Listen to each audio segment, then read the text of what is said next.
Hi guys, તો જોઈ શકો છો આજે પોચી પૂનમ છે એટલે આજે મારા ઘરે ખીર અને પૂરી બનાવી છે. તો તમે જોઈ શકો છો. જો આજે મેં ખીર બનાવી છે અને પૂરી બનાવી છે. તો ચાલો હવે હું તમને ચાંદકડી કરું છું એનો તમને પણ બતાવું છું. જોઈ શકો છો આ ચાંદો છે. અત્યારે હું ચાંદકડી કરીશ. તમે જોઈ શકો છો. તો ગાઈઝ આજ પોચી પૂનમની મેં ખીર અને પૂરી બનાવી છે. તો હવે આવી રીતે કરવાનું.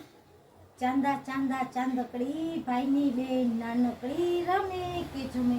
તો આજે આ મહત્વનું છે. નાની દીકરીઓથી માંડી હરેક બેન દીકરીઓ કરી શકે. શા માટે કે પણ મને મારો ભાઈ યાદ આવે કે મારા ભાઈના ઘરે હોત તો મારો ભાઈ એમ કે ચાંદકડી ભાઈની બેન નાનકડી. મારો ભાઈ પણ મને બોલી શકત. અત્યારે હું બોલી શકી.